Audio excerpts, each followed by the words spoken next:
Morning friends, आज मैं class 9th का जो है आपको लेसन नंबर 2.4 का दूसरी सवाल और जो है तीसरी सवाल लेके आया हूं। दूसरी सवाल पहले बता रहा हूं, दूसरी सवाल पहले बता रहा हूं, फिर तीसरी सवाल बताऊं। दूसरी सवाल में क्या दिया है, गुणनखंड प्रमेय का लागू करके बताइए कि निम्न स्थिति में से प्रत्येक स्थिति में gx और px के गुणनखंड है कि नहीं है। बराबर, ये पूछ रहा है। पहली सवाल दिया हमारा क्या, px बराबर 2x cube plus x square minus 2x minus 1 gx बराबर x प्लस 1।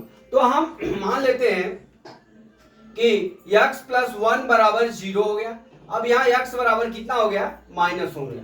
तो दोस्तों माइनस 1 हो गया। अब मैं आपको ये बता दूं कि जो समीकरण दिया हुआ है उसमें x का मान रखने पर अगर 0 हो जाएगा तो उसका गुणनखंड होगा, अगर 0 नहीं होगा तो गुणनखंड नहीं होगा। ये समीकरण में x प्लस 1 दिया है तो x बराबर माइनस 1 इस समीकरण में मान रख लेंगे तो हमारा अगर px का मान 0 हो गया तो ये इसका गुणनखंड होगा, अगर 0 नहीं होगा तो उसका गुणनखंड नहीं होगा। हम रख लेते हैं। अब यहाँ पे 2x स्क्वायर है तो यहाँ पे 2 माइनस 1 का क्यूब करेंगे प्लस माइनस 1 का whole square minus 2 minus 1 minus 1, ये हो गया। अब हम यहाँ क्या करते हैं, अब यहाँ पे विषम में है तो माइनस 2 हो जाएगा, गुणा करेंगे। यहाँ पे क्या हो जाएगा, प्लस 1 हो जाएगा। यहाँ पे क्या हो जाएगा, माइनस माइनस क्या हो जाएगा, प्लस 2 हो जाएगा। यहाँ में माइनस 1 हो जाएगा। ठीक है, अब इसको जोड़ लेते हैं। ये 3 हो गया, माइनस 3 प्लस 3 बराबर 0 हो गया। अर्थात हमारा क्या हो गया, x प्लस 1 एक बहुपद का एक गुणनखंड है। ठीक है, अब चलते हैं दूसरी सवाल। दूसरी सवाल हमारा क्या दिया हुआ है, ये दिया हुआ है px बराबर x cube plus 3x square plus 3x plus 1। तो gx बराबर कितना दिया है, x प्लस 2 दिया हुआ है, यहां पे दिया हुआ है। अब इसको हम क्या करते हैं, x बराबर माइनस 2 हो गया।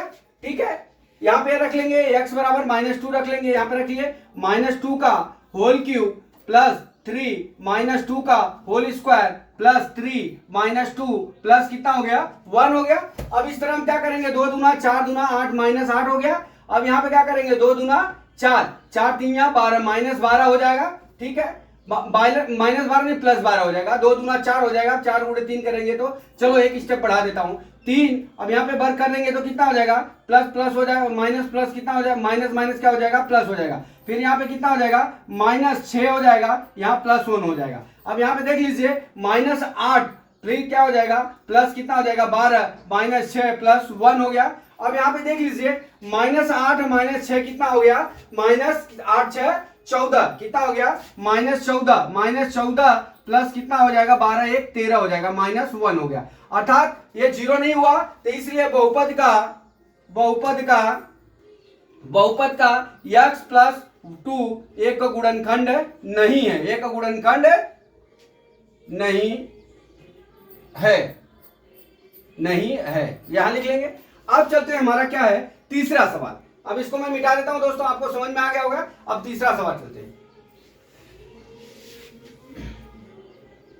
तीसरा सवाल, इसमें दूसरी में तीसरी सवाल बराबर। अब यहाँ पे क्या किया है, हमारा समीकरण दिया क्या, x minus 4x square plus x plus 6 gx बराबर x माइनस 3। अब इतना दिया है तो यहाँ पे दोस्त क्या करेंगे, x बराबर 3 रख लेंगे समीकरण में। ठीक है, यहाँ पे रखेंगे तो यहाँ पे क्या हो जाएगा, 3 का whole square whole cube minus 4 3 का होल स्क्वायर प्लस कितना लिखेंगे, 3 प्लस कितना लिखेंगे 6। इतना रख लिया, हमने कुछ नहीं किया, जहां x था वहां पे 3 रख दिया।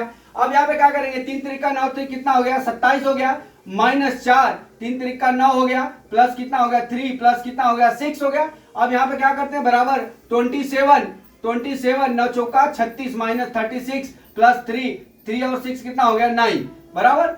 अब यहाँ क्या करेंगे, 27 और 9 कितना हो गया, ये भी 36 हो गया, 36 माइनस 36 हो गया बराबर 0 हो गया। फिर एक बार देख लीजिए, यहाँ क्या दिया, x cube minus 4x square plus x plus 6 बराबर x बराबर कितना दिया है, माइनस 3 दिया हुआ। ठीक है, तो हम क्या करेंगे, x बराबर 3 रख लेंगे तो 3 त्रिका 9 त्रिक 27 लिख लिया। फिर यहाँ पे क्या किया, 3 त्रिका 9 चौका 36 हो गया, यहाँ 36 लिख लिया। फिर यहाँ पे कितना हो जाएगा, 3 हो जाएगा, 3 लिख लिया, यहाँ कितना हो गया 6 हो गया, 3 और 6 कितना हो गया 9 हो गया, ये 9 चौका 36 हो गया। अब 27 9 क्या हो गया, 27 और 9 9 7 16 कितना हो गया 36 हो गया। अब यहाँ पे हम क्या करते हैं, 0 हो गया, अर्थात x क्यूब बहुपद का यहां लिख सकते हैं बहुपद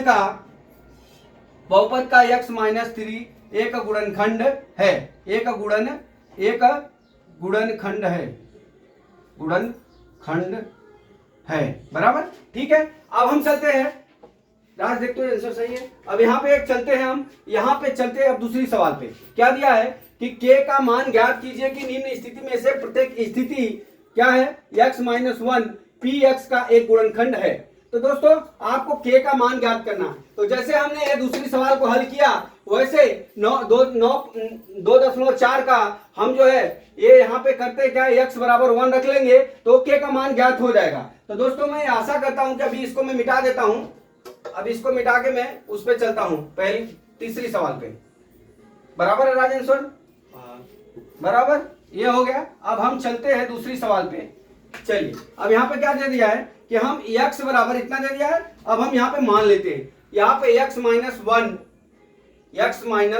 1 बराबर 0, x बराबर कितना हो गया, यही गया ना दोस्त, 1 हो गया। अब हम चलते हैं इसका k का मान ज्ञात करना। ठीक है, हमारी ये पहली सवाल है। तो हम क्या करते हैं, जहां पे p1 बराबर कितना हो जाएगा, 1 का होल स्क्वायर प्लस कितना हो जाएगा, 1 प्लस कितना हो जाएगा, k हो गया। अब हम क्या करेंगे, 1 प्लस 1 बराबर प्लस k बराबर 0 हो गया। k बराबर कितना हो जाएगा, k प्लस 2 बराबर 0, k बराबर कितना हो जाएगा, -2। ये हमारा आंसर। ठीक है, अब हम चलते हैं दूसरी सवाल हमारा यहाँ पे है। दूसरी सवाल यहाँ पे भी हम क्या करेंगे, x बराबर 1 रख लेते हैं। कितना, x बराबर 1। तो p1 इज इक्वल टू 1 का whole square plus k 1 plus √2 हो गया दोस्तों। अब यहाँ पे क्या करते हैं हम, बराबर 2 प्लस k प्लस √2 हो गया, बराबर। अभी हम इसको जोड़ लेते हैं, k बराबर कितना हो जाएगा, -2 माइनस √2 हो गया। अब हम इसको लिख सकते हैं माइनस बाहर 2 प्लस √2, ये हमारा k का मान हो गया। ठीक है, आशा करता हूं दोस्तों कि ये दोनों सवाल समझ में आ गया होगा। अब हम लेते हैं तीसरी सवाल और चौथी सवाल। अब मैं इसको मिटा देता हूं, तीसरी सवाल और चौथी सवाल। तीसरी सवाल में क्या है, यहां पे भी हम x बराबर 1 रख लेंगे। यहां पे मान रख लीजिए p1 इज इक्वल टू कितना हो जाएगा, k 1 का होल स्क्वायर -2, यहाँ पे 1 प्लस कितना हो जाएगा, 1 हो गया। अब यहाँ पे कितना हो जाएगा, k फिर -√2, यहाँ कितना हो गया, +1 हो गया, बराबर 0 ले लिया। अब k बराबर कितना हो जाएगा, k बराबर हो जाएगा हमारा √2 + 1, ये हो गया हमारा आंसर। ठीक है, अब हम चलते हैं क्या, ये वाले सवाल में। यहाँ पे भी x बराबर 1 रख लेंगे। ठीक है, तो हमारा p1 इज इक्वल टू कितना हो जाएगा, k 1 का होल स्क्वायर -3 1 प्लस कितना हो जाएगा, k हो जाएगा। ठीक है, अब इसका हम कर लेते हैं, क्या हो जाएगा, k -3, अब यहाँ पे कितना हो जाएगा, k हो गया, बराबर। अब k कितना हो गया, 2k हो गया, 2k बराबर कितना हो गया, 3 हो गया, k बराबर कितना हो गया, 3/2, ये हमारा आंसर हो गया दोस्तों। तो दोस्तों आशा करता हूं कि इस तरह से आपकी सवाल आए, अगर k का मान पूछे तो हम इस तरह से कर सकते हैं। तो दोस्तों अगला वीडियो लेके मैं फिर आ रहा हूं। जय मां सरस्वती, जय भारत माता, जय जवान, जय किसान।